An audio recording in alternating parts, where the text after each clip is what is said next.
Welcome, and thanks for clicking that thumbnail. This is 5 Things with Major League, where we talk about 5 news stories you need to hear about. Politics, news, entertainment, without all the extra noise. This is our very first episode, so we want to say thank you so much for tuning in.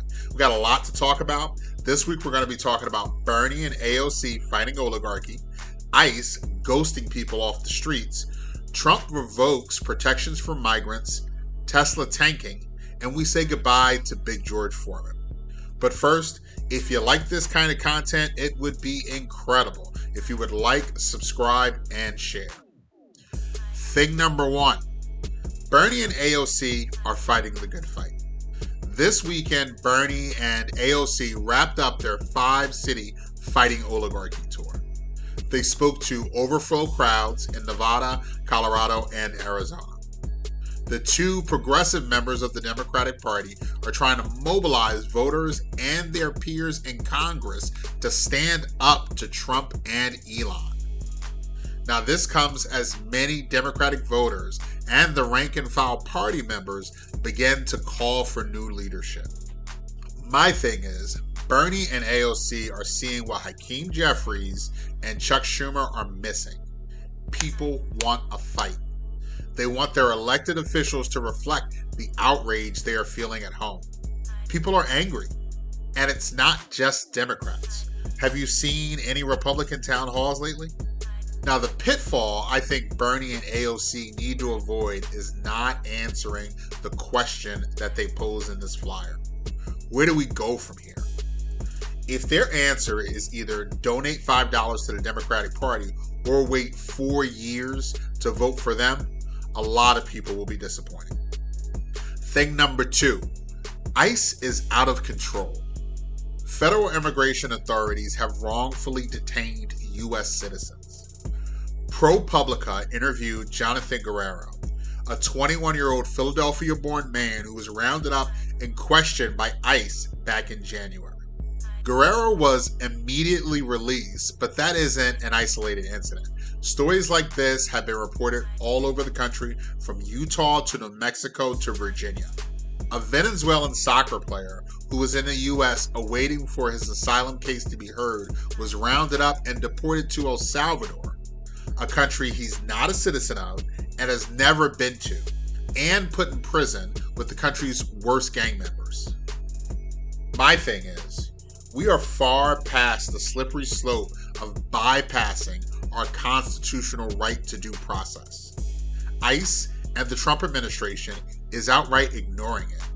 I feel like if ICE can't carry out their work without running afoul of people's rights, then their work is illegal and they should cease conducting it.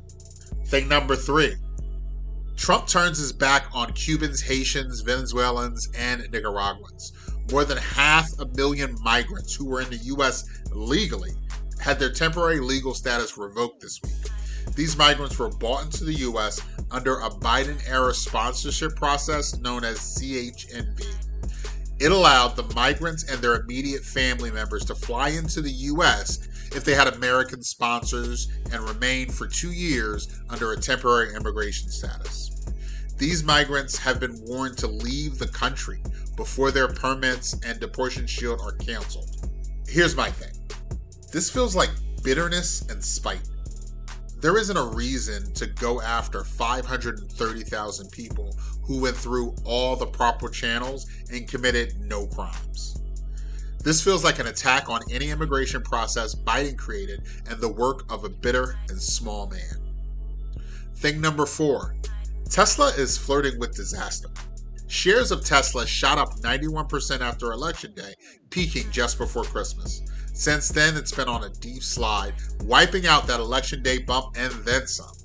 Sales have all but dried up in Europe, and the bottom is falling out of the resale market here in the US. Every single Cybertruck has been recalled due to a faulty front panel that was secured with what they're calling the wrong glue.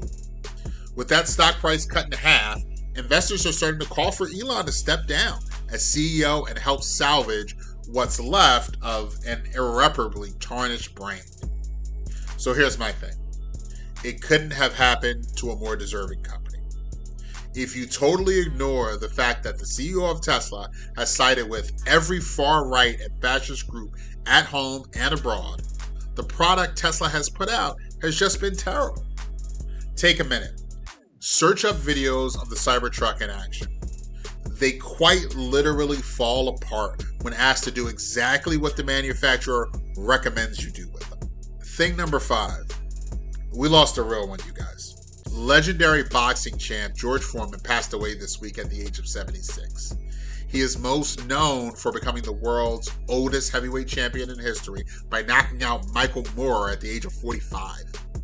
He fought Muhammad Ali in the Rumble in the Jungle. He won gold in the 1968 Olympics in Mexico City. He starred in his own sitcom in the 80s. He sold millions of George Foreman grills and fathered 12 children. Here's my thing about Big George Foreman. The word legend gets thrown around a lot, especially in sports and entertainment. When it comes down to it, there are very few people in either genre that have earned the title more than George Foreman. As always, if there is a news story you think we should be covering, drop a comment below. You can also find me on TikTok and IG. Feel free to join the conversation. So thanks for watching this week. Stay safe and say hi to your mom for me.